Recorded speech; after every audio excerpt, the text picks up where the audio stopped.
नानक जी के जीवन की एक सच्ची घटना के द्वारा बताना चाहते हैं कि नाम जप क्या चमत्कार कर सकता है। प्रेमी भक्तजनों, जब मौलवी जी ने गुरु नानक जी को जगाया तो फिर क्या चमत्कार हुआ, यही आज हम बताने जा रहे हैं। और ये सब नाम जप के प्रभाव का चमत्कार है।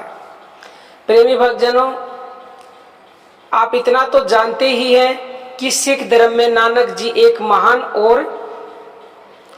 महान संत और गुरु हुए हैं। उनको भगवान की तरह पूजा जाता है। उनके दोहों में भी ऐसा सार है जिनको पढ़कर और समझकर मन आनंदित हो जाता है, मन भक्ति में हो जाता है। तो प्रेमी भक्तजनों, उन्हीं के जीवन की ये सच्ची घटना है।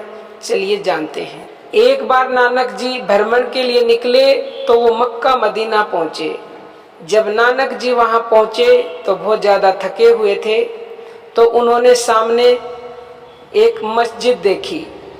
मस्जिद को देखकर नानक जी मस्जिद के अंदर चले गए और थके होने के कारण लेट गए और लेटते ही उन्हें नींद आ गई।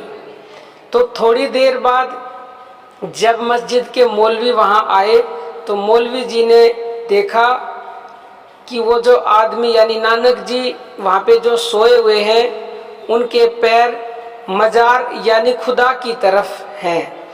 तो ये देखकर मौलवी जी को बड़ा गुस्सा आया और गुस्से से आग बबूला हो गए और उल्टा सीधा कहने लगे गुस्से में नानक जी को, और जोर जोर से चिल्लाकर कहा कि हे मूर्ख, तू कौन है?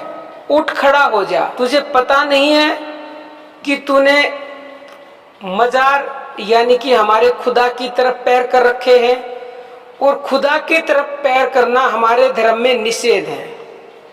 तो नानक जी इतना सुन के उठ गए, उसकी बातों को बड़े ही शांत मन से सुनते रहे।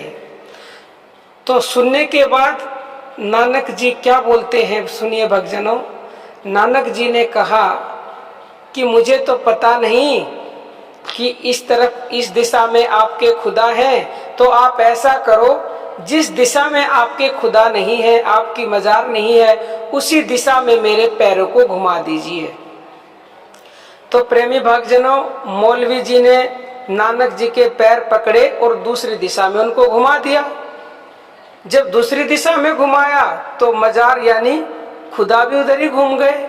तो मौलवी जी ने एक बार तो सोचा कि ये मेरा भ्रम हो सकता है, तो उसने फिर पैरों को पकड़ के और दूसरी दिशा में घुमा दिया, तो उधर भी खुदा ही नजर आए। फिर और दिशा में घुमाया तो उधर भी खुदा ही नजर आए। तो ये सब देखकर मौलवी जी की तो आंखें फटी की फटी रह गई और बड़े ही हैरान हुए कि ये कोई साधारण मनुष्य तो हो नहीं सकता। तो ये सब देखकर उन्होंने नानक जी से कहा कि आप कोई साधारण मनुष्य तो हो नहीं सकते। तो प्रेमी भक्तजनों, ये सब हुआ, जिधर भी मौलवी ने पैर घुमाए उधर ही खुदा नजर आए। वो किस लिए नजर आए? वो नानक जी भगवान के नाम का ध्यान भजन सुमरन जाप करते थे, उसके प्रभाव से ये सब हुआ। यानी जिधर नानक जी के पैर घूमे उधर ही खुदा नजर आए। इतना प्रभाव है इस नाम जप का। प्रेमी भक्तजनों, फिर मौलवी जी नानक जी के पैरों में गिर गए और उनसे क्षमा मांगने लगे। तो प्रेमी भक्तजनों, नानक जी को बिल्कुल भी गुस्सा नहीं आया।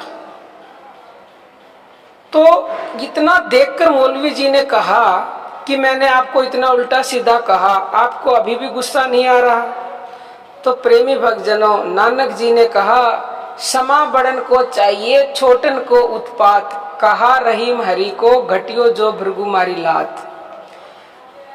इसका मतलब ये है प्रेमी भक्तजनों कि जब छोटे उत्पात करें यानी गलती करें या गुस्सा करें तो बड़ों को क्षमा कर देना चाहिए। ये आपके रहीम दास कहते हैं कि जब भृगु ऋषि ने भगवान विष्णु की छाती में लात मारी थी, तो आप जानते हैं भगवान विष्णु ने क्या कहा था कि हे बच्चा, कहीं तेरे पैरों में चोट तो नहीं लगी, तेरे पैर में जिस पैर से तूने लात मारी है? तो ऐसे होने चाहिए बड़े। तो नानक जी भी ऐसे ही थे। उनको बिल्कुल गुस्सा नहीं आया और उसको माफ करते क्या, उन्हें तो गुस्सा आया ही नहीं। तो शांत स्वभाव से फिर उत्तर दिया उन्होंने उसकी प्रश्न का। तो ये तो प्रेमी भक्तजनों, मौलवी ने पूछा कि आप मुझे इतना तो बता दीजिए कि आप हैं कौन। तो नानक जी ने कहा, मैं भी आप ही की तरह एक साधारण इंसान हूँ, लेकिन मैं हर जगह हर दिशा में भगवान को देखता हूँ। भगवान एक जगह नहीं है, एक ही दिशा में नहीं है। कोई जगह ऐसी है ही नहीं जहाँ भगवान ना हो। हर दिशा ऐसी है जहाँ अल्लाह है, जहाँ खुदा है, जहाँ भगवान है, जहाँ गॉड है, जहाँ वाहेगुरु है, परमात्मा है, भगवान है, ईश्वर है। मेरी नजरों में भगवान हर दिशा में है, परमात्मा हर दिशा में है, हर जगह है। और मेरी नजरों में सब भगवान एक हैं। और मैं उस एक के नाम को जानकर उस एक के नाम का ध्यान, सुमरन और जाप करता हूँ। और ये सब नाम जाप का ही चमत्कार है, मैं कुछ नहीं हूँ। उस नाम के कारण ही मैं हूँ, उस नाम के प्रभाव से ही ये सब कुछ हुआ है। मैं कुछ नहीं जानता, मैं तो आप ही की तरह इंसान हूँ। देखो